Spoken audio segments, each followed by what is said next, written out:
Hello, I'm Dr. Subhash Chandra Bose, Consultant Urologist, Asian Institute of Nephrology, Dilshuk Nagar. ఈ రోజుల్లో kidney stones అనేది చాలా సాధారణంగా కనిపిస్తూ ఉంది.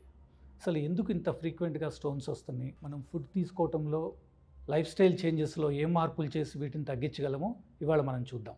మొదట కిడ్నీ స్టోన్స్ ఎలా ఫామ్ అవుతాయో ఫస్ట్ ఒకసారి తెలుసుకుందాం. ఒక చిన్న ఎగ్జాంపుల్ చెప్తాను. మీరు గ్లాస్ ఆఫ్ వాటర్ తీసుకోండి, దాంట్లో కొంచెం సాల్ట్ యాడ్ చేయండి. ఏమవుతుంది?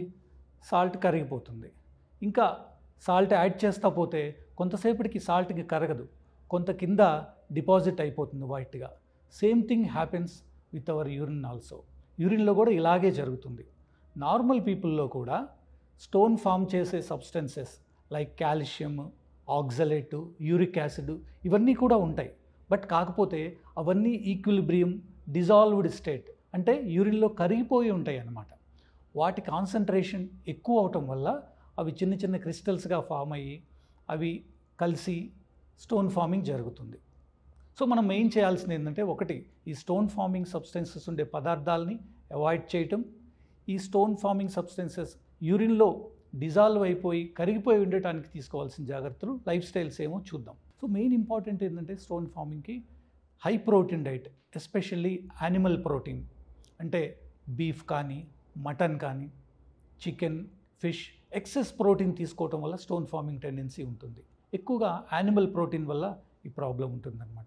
బాడీకి డెఫినెట్గా కొంత ప్రోటీన్ అవసరం, బట్ కాకపోతే మరీ ఎక్కువ ప్రోటీన్, ఎస్పెషల్లీ ఈ మధ్య యంగ్స్టర్స్ జిమ్కి వెళ్ళటం, బాడీ బిల్డింగ్ వీటి కోసమని ప్రోటీన్ ఫుడ్ ఎక్కువగా తీసుకుంటున్నారు. ప్రోటీన్ ఫ్లూయిడ్స్, పౌడర్ ఇవి ఎక్కువ తీసుకుంటున్నారు. అదంతా మంచిది కాదు. దానివల్ల ఎక్సెస్ ప్రోటీన్ వల్ల స్టోన్ ఫామ్ అవటం, కిడ్నీ ఫంక్షన్ ఖరాబ్ అవటం కూడా జరిగే అవకాశం ఉంటుంది. సో యానిమల్ ప్రోటీన్ వీలైనంత వరకు తగ్గించాలి.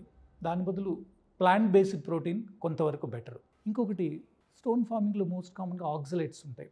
ఆక్సలేట్స్ ఉండే ఫుడ్ సబ్స్టెన్సెస్ని తగ్గించడం అంటే లైక్ టొమాటోస్, పాలకూర, నట్స్, బ్లూబెర్రీస్, చిన్నపిల్లలు ఎక్కువగా చాక్లెట్స్ తింటుంటారు. ఇవన్నిటిలో ఆక్సలేట్స్ చాలా ఎక్కువ ఉంటాయి. ఇవన్నీ వీలైనంత వరకు తగ్గించడం. ఎందుకంటే ఆక్సలేట్స్ ప్రతి వెజిటబుల్లోనూ ఉంటుంది. కంప్లీట్గా తగ్గించలేం, బట్ కొంతవరకు రెస్ట్రిక్ట్ చేయాల్సి ఉంటుంది. ఇంకొకటి important thing, salt restriction. Salt వల్ల అన్ని రకాల స్టోన్స్ ఫామ్ అవుతాయి. సో సాల్ట్ రెస్ట్రిక్షన్ అనేది చాలా ఇంపార్టెంట్. అండ్ తీసుకోవాల్సిన ఫుడ్ ఏంటంటే మెయిన్గా సిట్రస్ ఫ్రూట్స్, దాంట్లో సిట్రేట్ అనేది ఉంటుంది. దానివల్ల స్టోన్ ఫార్మింగ్ని చాలా వరకు మనం తగ్గించగలుగుతాం. సిట్రస్ ఫ్రూట్స్, లెమన్, ఆరెంజెస్ ఎక్కువగా తీసుకోవటం, అది important thing. Second thing, if you are a diabetic, sugar control పెట్టుకోవటం, ఒబేసిటీని కంట్రోల్ చేసుకోవటం, రెగ్యులర్ ఎక్సర్సైజ్, ఇవన్నీ చాలా ఇంపార్టెంట్. వీటన్నిటికంటే మోస్ట్ ఇంపార్టెంట్ థింగ్ ఏంటంటే వాటర్ ఇంటేక్. చాలామంది అడుగుతుంటారు ఎంత వాటర్ తీసుకోవాలి.